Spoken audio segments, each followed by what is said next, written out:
આ પ્રશ્નમાં આપણને પૂછેલું છે, બે પ્રવાહીઓ એ અને બી એક આદર્શ દ્રાવણ બનાવે છે. 320 કેલ્વિન તાપમાન પર 3 મોલ એ અને 1 મોલ બી ધરાવતા દ્રાવણનું બાષ્પ દબાણ 500 mmHg છે. આ જ તાપમાન પર આ જ દ્રાવણમાં ફરીથી 1 મોલ એ ઉમેરવામાં આવે તો દ્રાવણનું બાષ્પ દબાણ 20 mmHg વધે છે. શુદ્ધ અવસ્થામાં બીનું બાષ્પ દબાણ mmHg એકમમાં નજીકના પૂર્ણાંકમાં કેટલું હશે? પ્રારંભિક સ્થિતિમાં આપેલું દ્રાવણ 3 મોલ એ અને 1 મોલ બી ધરાવે છે, જેનું બાષ્પ દબાણ છે 500 mmHg. તો આના માટેની ડિટેલ લખીએ અને આને કહીએ દ્રાવણ 1. તો દ્રાવણ 1માં આપણી પાસે છે એના મોલ બરાબર 3, બીના મોલ બરાબર 1. અને કુલ મોલની વાત કરીએ તો કુલ મોલ કેટલા થશે? એના મોલ વત્તા બીના મોલ એટલે કે 4. હવે એના મોલંશ જોઈએ. મોલંશ બરાબર એના મોલ છેદમાં કુલ મોલ.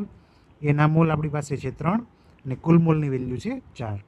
બરાબર, તો એના મોલંશ આવશે 3/4.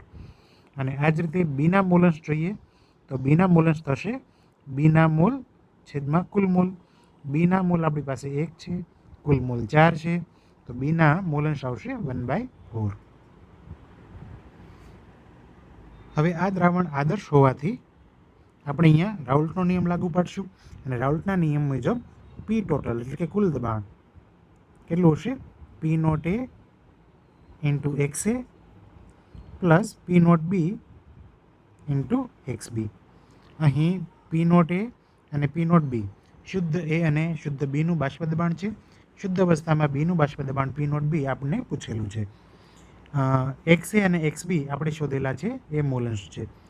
પી ટોટલ આપણને ડેટામાં આપેલું છે 500 mmHg. આ વેલ્યુ પુટ કરીએ. 500 બરાબર પી નોટ એ જે આપણને ખ્યાલ નથી, પણ એક્સએની વેલ્યુ આપણી પાસે છે 3/4.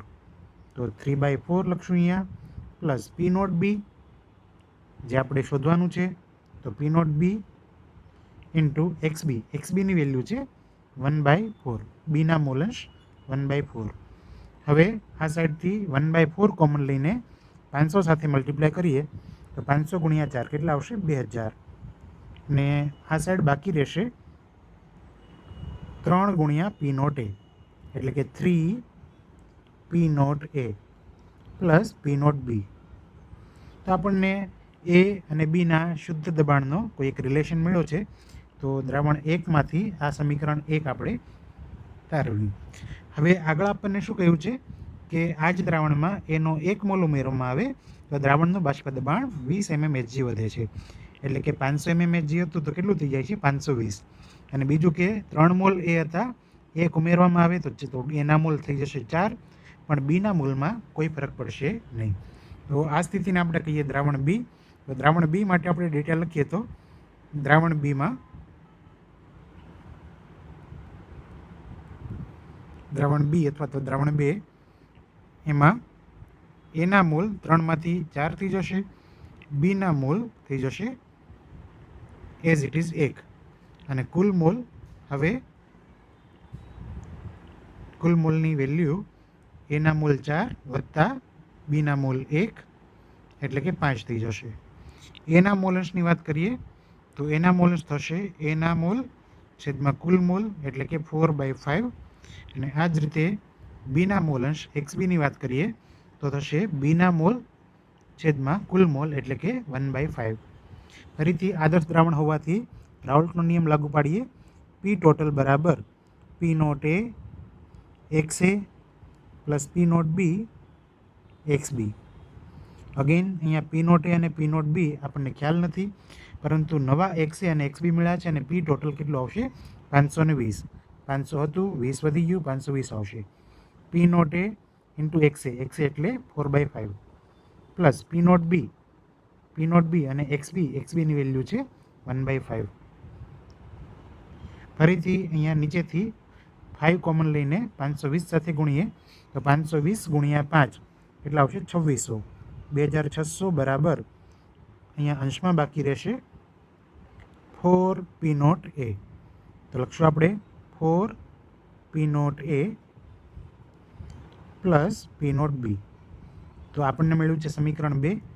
હવે આપણે સમીકરણ 1 અને સમીકરણ 2ને કોઈ પણ રીતે ઉકેલીને પી નોટ એ અને પી નોટ બી બંનેની વેલ્યુથી ફાઇન્ડ કરી શકીએ. જોઈએ આપણી પાસે સમીકરણ 1 કોણ હતું? સમીકરણ 1 છે 2000 બરાબર 3 P naught A plus P naught B બરાબર. તો અહીંયા આપણે આ સમીકરણને શું લખી શકીએ? આગળ 4 પી નોટ એ છે તો આપણે P naught A plus 3 P naught A plus P naught B આ રીતે લખી શકીએ. અને અહીંયા છે 2600.